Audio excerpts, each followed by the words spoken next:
अस्सलाम वालेकुम।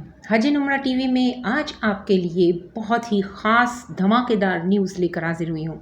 क्या आप लोग जानते हैं कि अब उन हाजियों के साथ क्या होने वाला है कि जिन्होंने कुरानंदाज़ी में कामयाबी और सक्सेस हासिल की है? क्या आप वेटिंग लिस्ट को लेकर परेशान हैं? और साथ ही साथ ऐसे लोग जो कि कामयाब करार पाए हैं, क्या वो लोग हज 2022 में शामिल हो सकेंगे? क्या शामिल होना बहुत आसान नज़र आ रहा है? ऐसा कुछ नहीं है और कामयाब होने वाले भी इतनी आसानी से हज 2022 में शामिल नहीं हो पाएंगे। आज की ये वीडियो बहुत ख़ास है उन लोगों के लिए कि जिन लोगों ने 2020 के अंदर कामयाब अपने आप को करार पाया था, तो हज 2020 के लिए जो लोग कामयाब करार पाए थे उनके लिए भी ये वीडियो बहुत ख़ास। आज की इस वीडियो को एंड तक देखना आप लोगों के लिए बहुत अहमियत रखता है। अगर ज़रा सी भी आप लोगों ने स्किप की तो आप लोगों को बहुत बड़ा नुकसान हो सकता है, क्योंकि आप तमाम लोगों के लिए बहुत ख़ास अहम मालूमात लेकर ये एक राज है। ऐसा राज, क्या आप जानते हैं कि ये क्या राज है कि सबको वेटिंग लिस्ट में डाल दिया है, किसी को भी नाकाम करार नहीं दिया?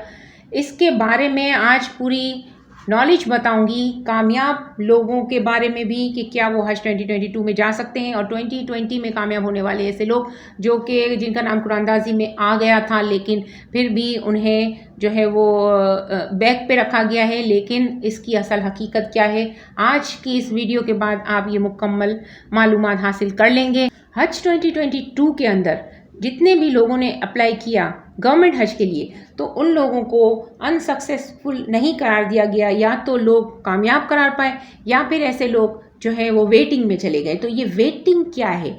लोग कह रहे हैं कि वेटिंग वेटिंग वेटिंग। तो वेटिंग का जो असल मकसद इस वक्त हज 2022 के ज़मरे में आता है वो कुछ अलग ही है, जिसके बारे में आज की ये वीडियो मुकम्मल देखनी आप लोगों को बहुत ज़रूरी है कि बहुत सारे लोगों के नाम वेटिंग में आए हुए हैं हज 2022 के लिए।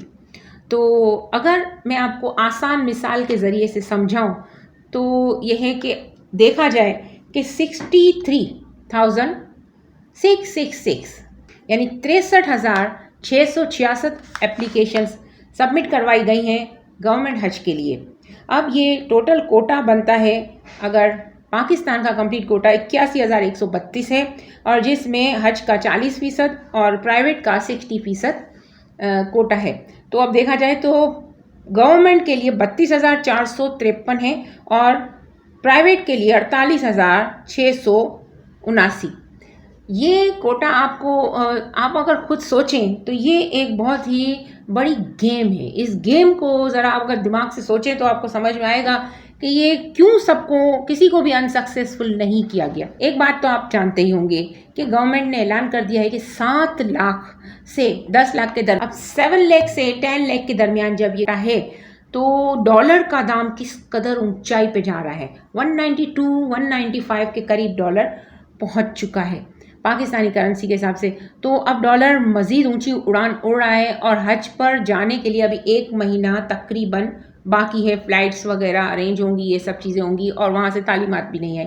तालीमात ना आने की भी एक असल वजह यही है कि डॉलर की ऊंची उड़ान और जो है वो तेल की खपत, इस तरीके के बहुत सारे माशी मसले हैं जो कि सऊदी अरब भी फेस कर रहा है और सबसे ज़्यादा पाकिस्तान फेस कर रहा है, और ऐसे बहुत से ममालिक में भी अलग अलग मसले फेस हो रहे हैं। तो सऊदी तालीमात एंड में आएंगी, याद रखिएगा, सऊदी तालीमात एंड में आएंगी।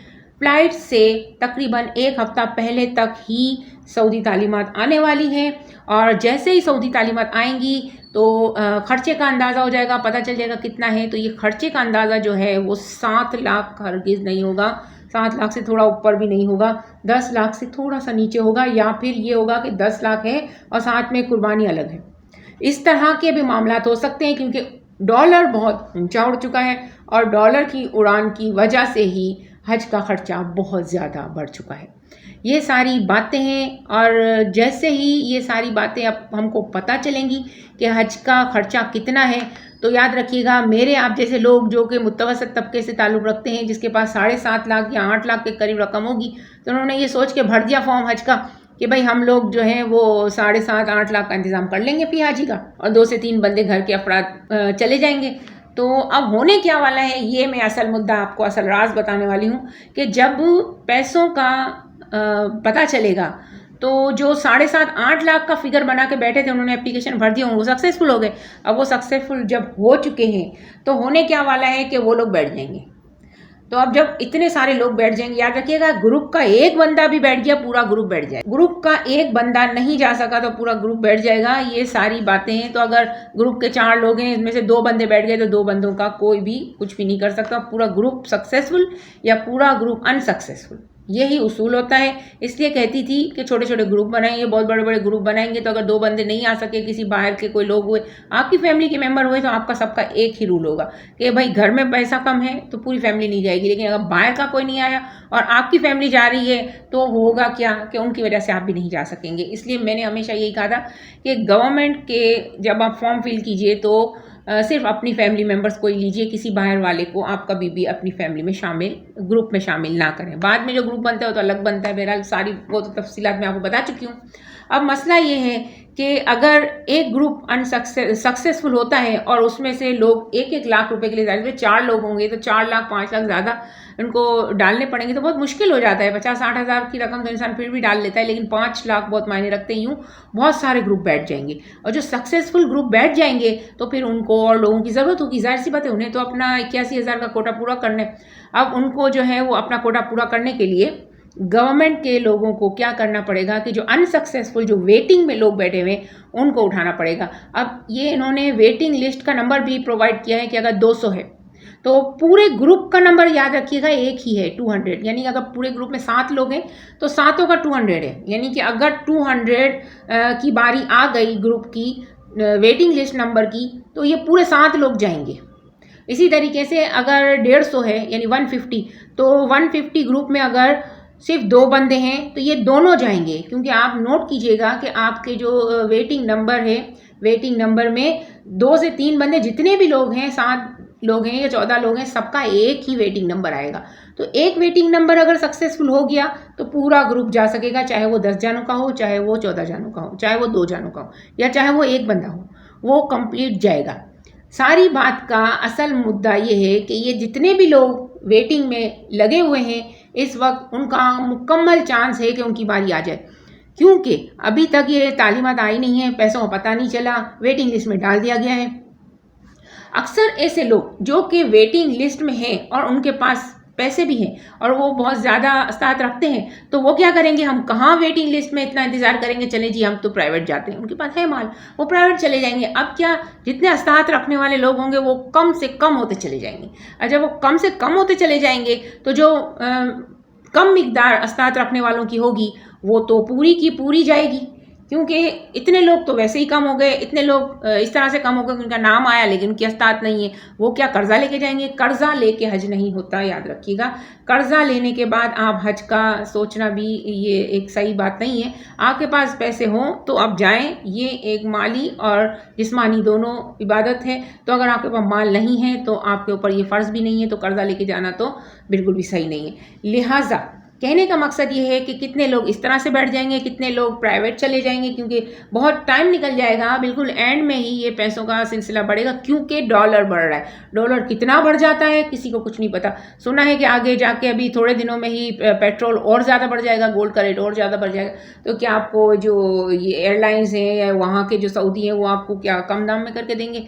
आपको वही मनी, आपको वो पैसा डॉलर में देना पड़ता है सऊदी हुकूमत को, तब कहीं जा करके आपका काम बनता है। ये सारी बातें आप सोचें, सीधे साधे पाकिस्तानी लोग नहीं समझते। वो कहते हैं कि क्यों आखिर में आ रहा है, क्यों आखिर में आ रहा है।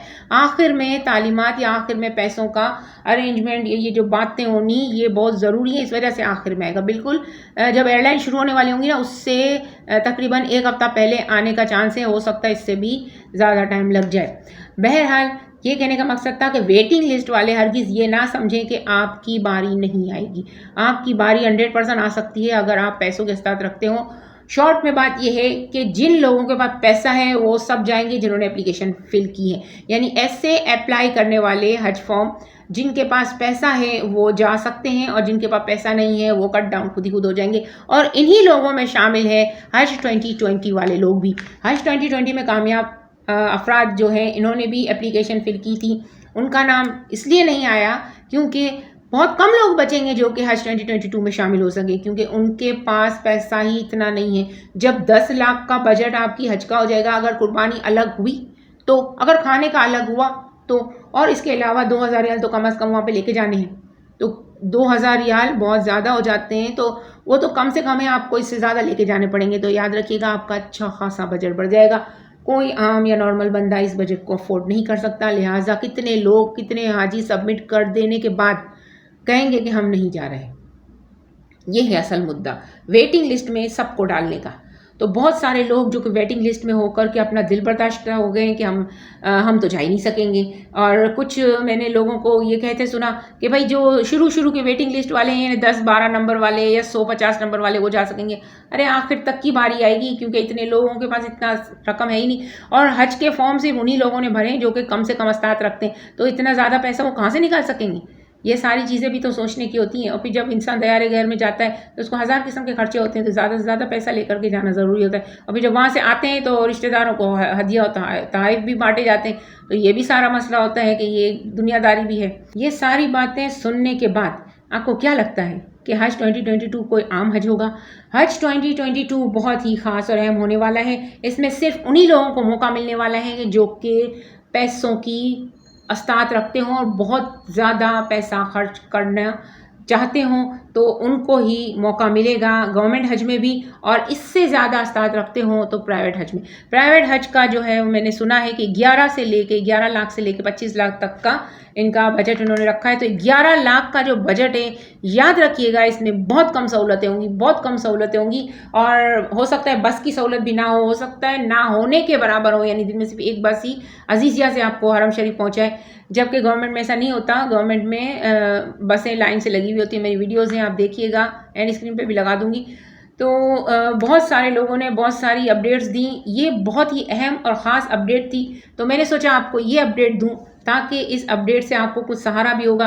और अगर आपके पास बजट नहीं है तो आप जो है वो दिल छोटा ना करें, इंशाल्लाह अल्लाह पाक अच्छा कर देगा। ये नाउम्मीदी कुफर है।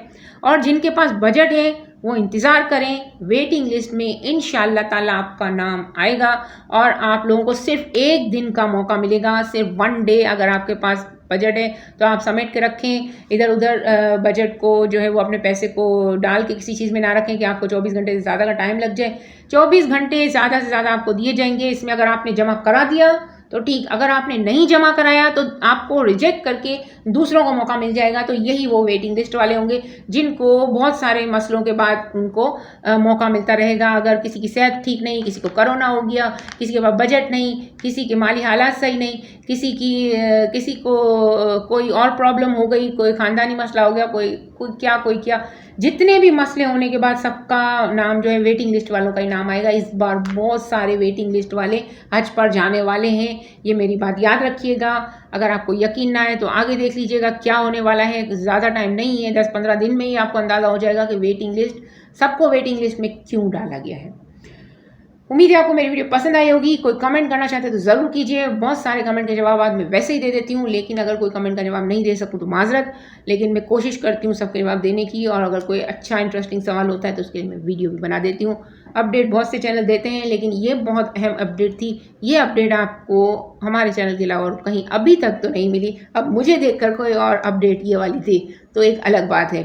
बहुत बहुत शुक्रिया वीडियो देखने का। मुझे दुआ में याद रखिएगा। सवालात पूछिए, जवाब देने के लिए हम बैठे हुए हैं आपके लिए। बहुत बहुत शुक्रिया। अल्लाह निगहबान।